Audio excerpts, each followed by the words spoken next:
aujourd'hui, parce que je suis en visio et je ne vois que Zénab. Non, je vous prie de l'excuser, c'est la raison pour laquelle j'avais l'immense honneur d'introduire votre intervention, Monsieur le ministre. Eh bien, vous le saluerez de ma part, chers tous, acteurs du système hospitalier. Moi, je suis très heureux et encore plus fier, si je suis le premier des ministres, à venir participer à votre séminaire, même si c'était en visio.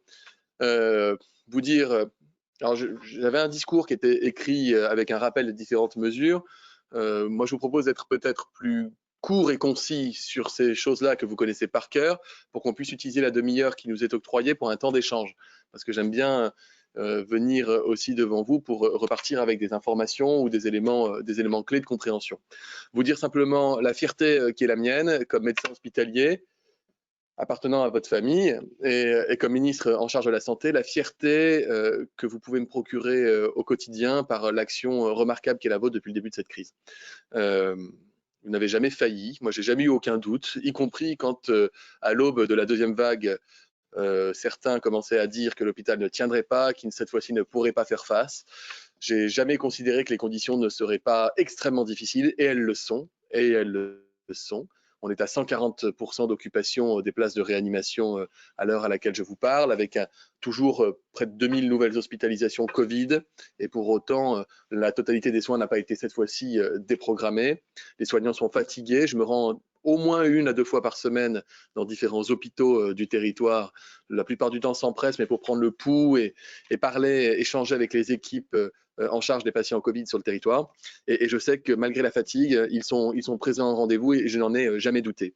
Je suis aussi très heureux et très fier d'avoir pu, dans cette période, entre la première et la deuxième vague, en quelques semaines, aboutir à des accords du Ségur. La FHF a été un élément moteur pour nous aider à conclure ces accords, des accords majoritaires, je le redis, dans tous les corps de métiers hospitaliers, avec des enveloppes financières dont je n'aurais même pas osé rêver le 10e lorsque j'étais rapporteur du budget de la sécurité sociale, et qui se sont concrétisées très vite, puisqu'on a même anticipé la mise en place de certaines mesures par rapport à ce à quoi nous nous étions engagés. Les 8 milliards de revalo pour les soignants et les non-soignants à l'hôpital, ça parle. Je crois que c'est de nature quand même à apaiser les choses et à restaurer de l'attractivité. La reprise de dette que nous anticipons et que nous faisons sur 10 ans et plus sur 15 ans, avec des clés de répartition qui vont être très claires et transparentes pour que chacun puisse s'organiser. Les 6 milliards d'euros du plan d'investissement pour les hôpitaux, les EHPAD, avec un très gros volet numérique pour moderniser et permettre de porter des projets. Je vous ai dit que je ne ferai pas la liste, donc je ne vais pas la faire, parce que sinon vous allez me dire, il nous a dit qu'il ne ferait pas la liste et il l'a faite quand même, mais aussi le changement de discours. Le changement de discours, on assume de vouloir rouvrir des lits à l'hôpital. On assume de vouloir vous aider à embaucher des soignants à l'hôpital. 15 000 soignants, 4 000 lits dits à la demande. Dernièrement, l'annonce que j'ai faite le 14 novembre des 650 millions d'euros de soutien aux hôpitaux pour ces investissements du quotidien. On fait du plus de x4 par rapport à l'enveloppe qui avait été extrêmement appréciée, je le crois, par les hospitaliers l'année dernière. Nous avons couvert les pertes de recettes et les surcoûts liés à la crise Covid. Et nous avons tenu l'engagement d'un Ondam hospitalier à plus de 2,4%, en neutralisant totalement les coûts du Ségur et en neutralisant totalement les coûts de la crise Covid. Et alors que la deuxième vague a fortement impacté notre système sanitaire et que les déficits se sont creusés, nous faisons le choix de ne pas toucher à 1 euro qui avait été consacré pour le secteur hospitalier. Au contraire même, nous en avons rajouté, j'ai eu l'honneur de rajouter plus de 2 milliards d'euros supplémentaires lorsque j'étais au banc en première lecture du PLFSS. Le déploiement de la télésanté aussi a été quelque chose d'extrêmement structurant pour notre système de santé. Si on m'avait dit un jour que dans notre pays, en signant un arrêté, on arriverait à faire de la téléconsultation téléphonique médicale ou de la rééducation par visio payée à 100% par la sécurité sociale, j'aurais dit qu'on me prenait pour un fada. Or, ce sont des choses qui sont ce qu'on appelle des externalités positives de la crise. Il en fallait et c'est tout le moins. Par ailleurs, vous dire qu'il y a bien d'autres choses qui vont arriver pour l'hôpital, avec une PPL Ségur qui va commencer à être examinée la semaine prochaine à l'initiative d'une parlementaire, Stéphanie Rist, dans laquelle vous allez trouver des éléments qui sont aussi structurants pour le fonctionnement de l'hôpital, avec des nouvelles règles en matière de gouvernance, puisque l'idée c'est de vous laisser beaucoup plus de flexibilité dans la façon dont vous allez vous organiser demain. Ceux qui souhaitent restaurer des services, vous pourrez restaurer des services. Ceux qui ne le souhaitent pas, vous n'y serez pas contraints. Ceux qui souhaitent faire cohabiter services et pôles, vous pourrez le faire. Ceux qui veulent changer des modalités de gouvernance interne aux services et aux pôles, vous pourrez le faire. C'est un immense droit d'option dans le schéma d'organisation de l'hôpital qui, je pense, a fait beaucoup plus sens que l'éternel débat pour ou contre HPST sur qui est le patron et comment les uns et les autres s'articulent. Moi, je crois foncièrement à l'énergie qui est déployée dans les territoires, dans les différents établissements de santé. Vous l'avez montré pendant la crise épidémique. Et donc, vous lâchez, pardon pour l'expression, mais vous lâchez la grappe et vous permettez de vous organiser comme vous le souhaitez, me semble être de nature à montrer toute la confiance qu'on peut vous porter. De la même manière, je vais même aller plus loin. J'étais même enclin à discuter d'une sortie des hôpitaux des codes de marché public. Parce qu'on s'est rendu compte que énormément de choses avaient pu être faites et engagées sous couvert de la crise sanitaire qui ne sont pas organisables et gérables de la même manière en temps normal. Et c'est dommage. Et c'est dommage. Hélas, là, on a à la fois une règle constitutionnelle et surtout du droit européen qui nous contraint et qui fait qu'on ne peut pas y arriver. Ça ne m'empêche pas d'avoir une réflexion pour savoir comment vous donner plus de latitude pour vous organiser territorialement et penser les choses autrement. Nous avons aussi, je crois, renforcé considérablement l'image et l'action des ARS dans les territoires. Moi, je n'ai jamais douté du côté opérationnel et dévoué et engagé des ARS. Et pendant la crise sanitaire, je n'ai eu que des bons retours sur les relations qui s'étaient tissées entre les différents acteurs de ville, hospitaliers et les agences de tutelle. Bref, moi, je garde quand même... j'ai une énergie qui est vraiment présente au rendez-vous pour continuer à réformer le secteur hospitalier, continuer sur la lancée qui est la nôtre, terrasser ce virus évidemment, mais ne pas arrêter les réformes là où elles en sont aujourd'hui, continuer d'appliquer les mesures du Ségur, continuer de renforcer l'attractivité des métiers. En tout cas, vous pouvez compter sur moi pour tout le temps qui m'est imparti à la tête de ce ministère pour porter les réformes et pousser les feux de l'innovation. Voilà ce que je voulais vous dire en intro et peut-être avoir un échange si vous en êtes d'accord.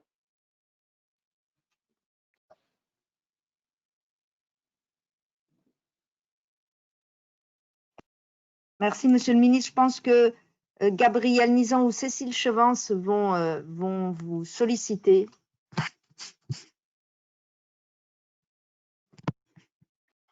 Bonjour, Monsieur le Ministre. Effectivement, les questions se posent à travers un chat. Donc, on guette les questions pour vous les retransmettre au fur et à mesure. Donc, on a une première question, un sujet d'inquiétude par rapport au déficit public à perpétuité potentiellement généré par la crise et notamment dans les hôpitaux. On était déjà dans une situation financière un peu tendue avant la crise, d'où effectivement une inquiétude sur la contradiction potentielle entre des annonces et la situation effectivement post-crise avec de fortes attentes et effectivement cette situation financière difficile des établissements qui s'inscrit d'ailleurs dans un contexte effectivement plus large de déficit des finances publiques et je la compléterai par une double question qui est revenue assez souvent tout au long du séminaire, c'est quelles leçons on peut tirer de la crise, alors non seulement pour une gestion de crise ultérieure, mais aussi de façon pérenne par rapport à l'organisation de notre système de santé, à l'organisation des établissements publics de santé, quelles leçons et enseignements effectivement on peut tirer dans les réflexions autour de la transformation du système de santé qu'on avait déjà, bien évidemment, comme l'a rappelé Zainab Rillet, enclenché. Vous avez évoqué la reprise de la dette et le plan de soutien à l'investissement. On a là aussi de fortes attentes pour effectivement enclencher au plus vite les travaux et l'application de ces mesures. Donc, si vous avez effectivement l'occasion de pouvoir nous développer un petit peu comment on va enclencher cela et comment les acteurs hospitaliers vont être associés, fédérations, mais également les acteurs de terrain vont être associés en région et dans les territoires à ces travaux. Voilà pour quelques questions déjà qui sont posées notamment à travers le chat et qui ont été posées tout au long de cette journée.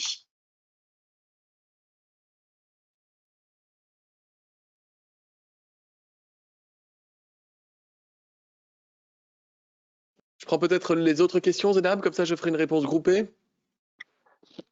Alors, une autre question. L'épidémie a montré que, Monsieur le Ministre, que les équipements lourds permettent d'améliorer les diagnostics et que c'est très important et que certains territoires en sont peu dotés. peut-on espérer l'arrivée de nouvelles autorisations d'installation? Encore une autre question qui a trait aussi au territoire de santé. On a vu dans cette crise sanitaire toute l'importance et la force de l'organisation territoriale. Est-ce que cela va nous amener à une accélération de la mise en place ou à une modification sur la politique de mise en place des groupes des GHT?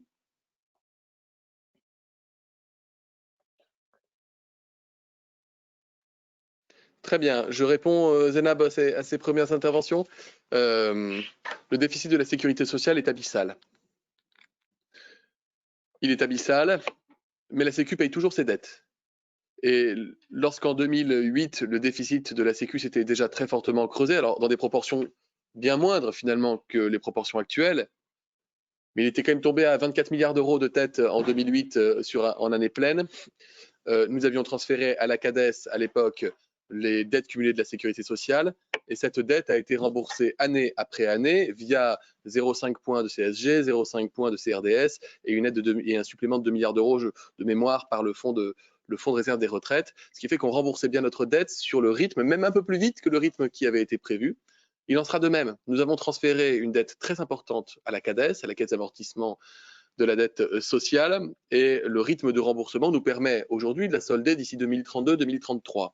Nous continuerons de rembourser notre dette. Il est fondamental de ne pas laisser un déficit colossal sans avoir d'arbitrage financier aux générations futures. Cela étant dit, nous savons que dans les perspectives, pour les années à venir, nous avons un trou qui va continuer de se creuser d'environ 20 milliards d'euros par an. Ça veut dire qu'il faut qu'on ait une grande réflexion sur les finances sociales, et je l'ai dit d'ailleurs au Parlement, je ne serai pas le ministre qui laisse filer les déficits publics.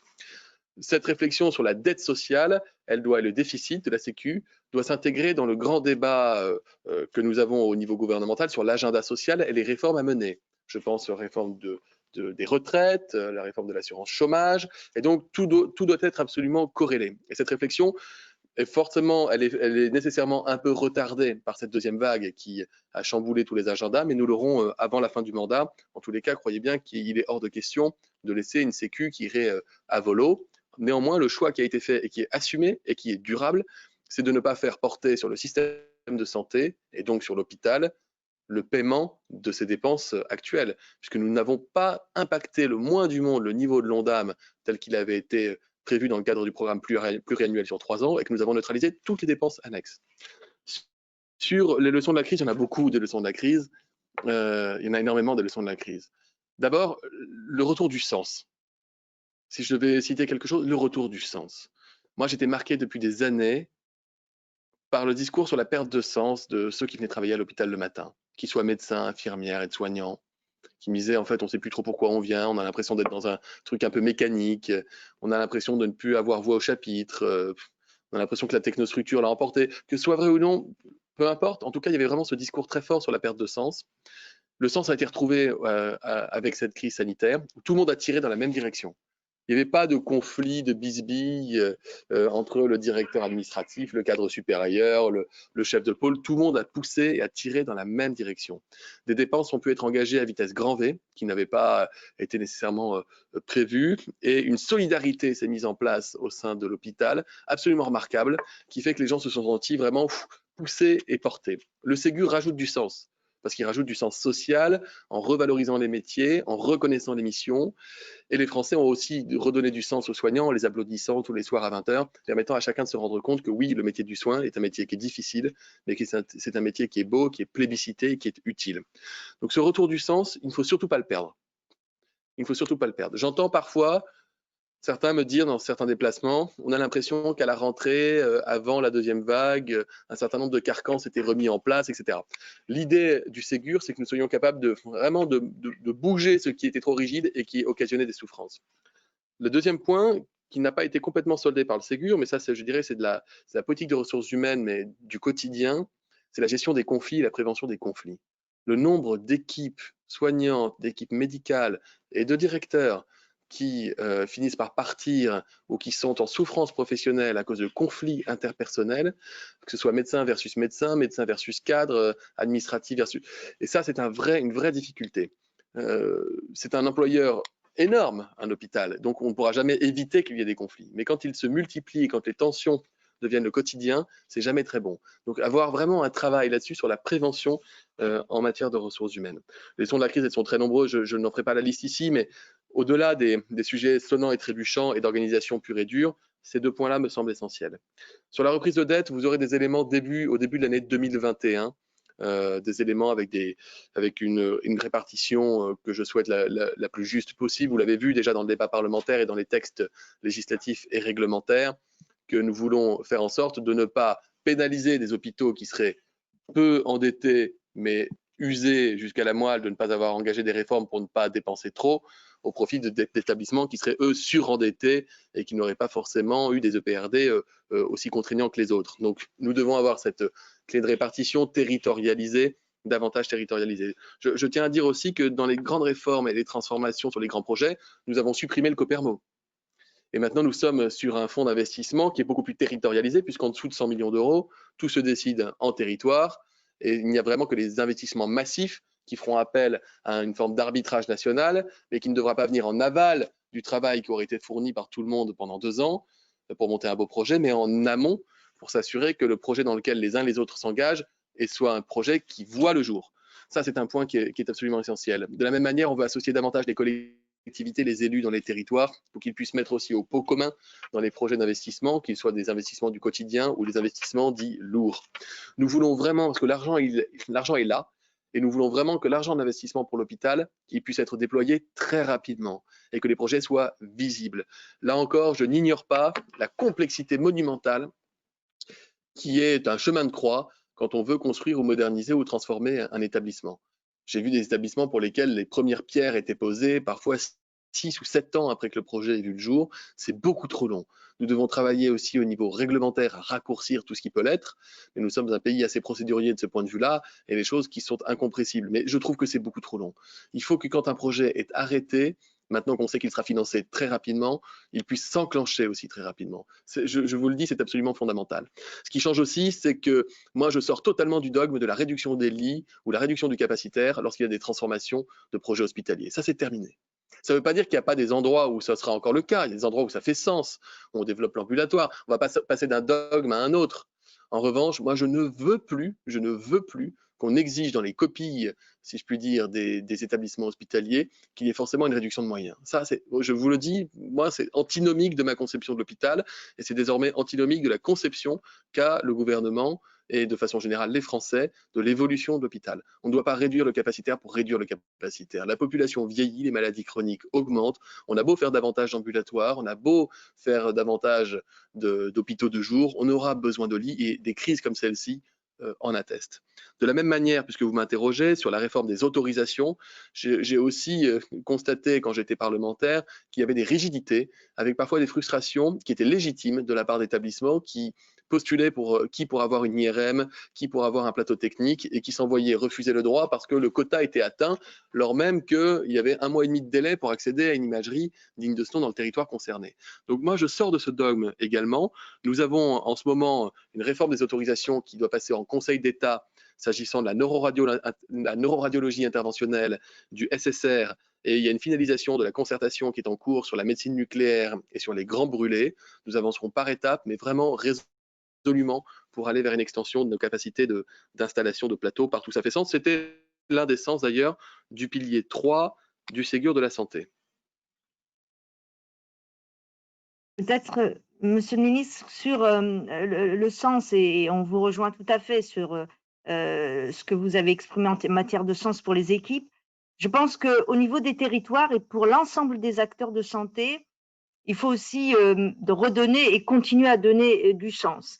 Donner du sens, ça passe d'abord par un objectif commun de tous les acteurs de santé, quel que soit leur statut, d'améliorer effectivement l'état de santé de la population donnée de ce territoire et d'y associer tous les acteurs concernés pour partager un diagnostic sur l'état de santé effectif de la population et ensuite définir ensemble quelles seront les priorités pour améliorer ces prises en charge, qu'il s'agisse des urgences, des personnes âgées ou encore qu'il s'agisse de pathologies bien ciblées telles que l'insuffisance cardiaque, le diabète ou autres. Et pour cela, nous avons des outils qui ont été proposés dans le cadre de Ma Santé 2022, que nous avons proposé de réinscrire de façon incitative dans la proposition de loi RIST, qui est le diagnostic territorial et le projet territorial de santé. Et pour ceux qui pourraient imaginer que c'est un millefeuille administratif ou une couche administrative supplémentaire, c'est faux. C'est exactement ce qui s'est passé aujourd'hui dans le cadre de la gestion de la crise, les ARS, en mettant tous les acteurs autour de la table, y compris les élus, et en partageant ensemble la gestion, et une gestion, on peut le dire, de dentelle entre maintien de l'activité, éviter au maximum la déprogrammation et accueillir et gérer au mieux l'arrivée des patients Covid, c'est typiquement un diagnostic partagé et un projet qui a été réalisé et mis en œuvre. Et donc, on pourrait tout à fait faire cela. Et en matière de méthodologie et de déclinaison, nous avons, nous, identifié 2 pathologies que sont le diabète de type 2 et l'insuffisance cardiaque. Et nous testons via la responsabilité populationnelle sur 5 territoires. Et nous pouvons, depuis 2 ans, d'ores et déjà dire que sur ces 5 territoires, le travail commun entre CPTS et établissements publics a permis de mieux s'organiser pour éviter les complications chez les patients souffrant de ces pathologies. Donc, vous dire que je crois que plus que jamais, pour les acteurs de santé et pour la population, donner du sens au niveau du territoire pour que les inégalités en santé ou les comorbidités qui existent toujours dans un territoire et dans un autre, eh bien, qu'on arrive à y mettre fin et qu'on s'engage en ce sens-là. Oui, cher Zénab, j'ai vu qu'il y avait des amendements qui avaient été déposés en ce sens, proposés aux parlementaires en ce sens par la FHF. On les regarde évidemment, on en prendra quelques-uns. Je ne sais pas si on les prendra tous, mais on va en prendre quelques-uns. Moi, tout ce qui va dans le sens d'améliorer le diagnostic. Ce que je ne veux pas, c'est qu'on recrée des nouveaux échelons territoriaux. Ça, parce qu'on en a, je crois, 18. J'ai découvert qu'on avait 18 territoires de santé différents, avec 18 définitions différentes. Là, on n'est plus dans le millefeuille. Par contre, j'ai fait aussi le constat, à ma grande surprise, que les CPTS, là où elles existent, elles font l'unanimité. Des soignants, des patients, des élus, des hôpitaux. Donc ça veut dire que ça, on veut le déployer davantage. Il faut pouvoir en déployer partout où on peut le faire. Et je dirais que le travail en commun qui s'est organisé dans beaucoup de territoires entre le secteur hospitalier, je mets avec un grand H parce que j'y inclus quand même les structures ESPIC et cliniques privées, la médecine libérale, organisant CPTS en centre de santé, les représentants de l'ordre des médecins, les fédérations d'usagers. Ce travail qui s'est constitué et qui continue actuellement dans beaucoup de territoires, il est extrêmement précieux. Diagnostic partagé, parfaitement d'accord. J'ai suffisamment enragé de voir quelle était la proportion de patients qui arrivent aux urgences médicales d'un hôpital pour une insuffisance cardiaque décompensée. Pour moi, un patient qui arrive en OAP, qui a une insuffisance cardiaque chronique, qui arrive en OAP aux urgences, c'est un échec du parcours. La place d'un patient en OAP ne doit pas, ça doit être l'exception. Des systèmes qui fonctionnent ailleurs dans le monde, où lorsqu'un patient arrive pour OAP aux urgences, ils font une réunion de crise pour comprendre où est-ce que ça n'a pas fonctionné dans les systèmes d'alerte et de fonctionnement collectif. Donc, vous me trouverez toujours. La question, c'est est-ce que c'est législatif, est-ce que c'est une question de moyens, mais encore une fois, moi, je dirais un truc, j'ai une administration qui est fabuleuse ici. J'ai une administration qui bosse nuit et jour, semaine et week-end. Ils sont bienveillants et ils ont envie d'accompagner beaucoup de choses. Ils ont un ministre qui les secoue pas mal sur un certain nombre de points, mais c'est aussi pour ça que je suis là. Il n'empêche que c'est ni moi, ni mon administration centrale qui est à même de déterminer aujourd'hui quelles sont les bonnes conditions pour prendre en charge un patient insuffisant cardiaque ou insuffisant rénal sur un territoire donné, selon qu'il soit rural, semi-rural, urbain ou métropolitain. Je le dis parce que je le pense très sincèrement. Je me suis déjà, dans un rapport que j'avais fait sur le financement des établissements de santé, opposé aux règles rigides qui font qu'on organise les soins à travers leur financement.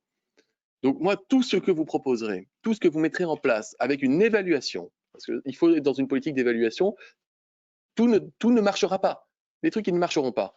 Mais tout ce qui est susceptible d'être évalué et d'être mis en place, moi, je l'accompagnerai. Et si vous rencontrez des verrous, si vous mettez des bâtons dans les roues, si vous avez l'impression que vous n'êtes pas écouté avec des projets que vous portez et que c'est trop long, que c'est trop rigide, vous me contactez directement. Et ici, dans cette boutique, tout le monde sait que sur tout ce type de projet, moi, je suis j'en suis extrêmement friand. Donc, il faut qu'on aille vite. Je vous le dis, encore une fois, l'exemple de la télésanté en atteste. Si j'avais dû déposer un texte au Parlement sur la télémédecine en disant, écoutez, on va voter un texte et dans la semaine prochaine, on fera 1 million de téléconsultations, on fera de la rééduque par écran, les infirmières font de la consultation téléphonique, on ne l'aurait pas fait. Et dans 15 ans, on serait encore dans l'expérimentation en Languedoc dans telle collectivité, de tel machin. Moi, je crois aussi à la politique des grands pas en la matière et on a suffisamment de maturité, de connaissance et de qualité des acteurs qui sont capables de travailler désormais davantage ensemble dans les territoires pour ne pas rater cette occasion. Je vais devoir vous laisser parce que j'avais une demi-heure, je crois, et que j'ai un rendez-vous qui s'enchaîne. J'ai une autre visio qui s'enchaîne, mais ça m'a fait très plaisir de vous voir d'abord. Alors, je ne vois que 3 personnes sur l'écran, mais j'imagine que vous êtes plus nombreux dans votre séminaire. Vous redire encore une fois ma fierté d'appartenance à votre famille hospitalière et d'être votre ministre. La confiance totale que je vous porte, j'allais dire l'amour que je vous porte, mais je veux pas que ce soit mal pris, mais vraiment, enfin, je suis extrêmement fier de pouvoir compter dans notre pays sur un hôpital qui tient. Et contre vent et marée, et contre toutes les critiques qui ont pu être portées par anticipation, l'hôpital il tient, il était remarquable. La dilatation des services hospitaliers pendant la deuxième vague, la capacité de prendre des patients sous optiflow en soins intensifs, la capacité de transformer des lits non Covid en lits Covid, des lits de SSR en lits non Covid, des EHPAD transformés en SSR, tout ça s'est fait quasiment d'un claquement de doigts, comme par magie. Vous vous êtes tous transformés en Mary Poppins du quotidien. Et le tout en période de crise. Donc voilà, c'est admirable. Gardez cette énergie. Je vous en supplie, gardez cette énergie. Vous l'utiliserez pour d'autres choses que la gestion de crise que vous connaissez aujourd'hui, mais on a besoin de ça. Merci à tous. Merci à vous. Merci Olivier. Merci.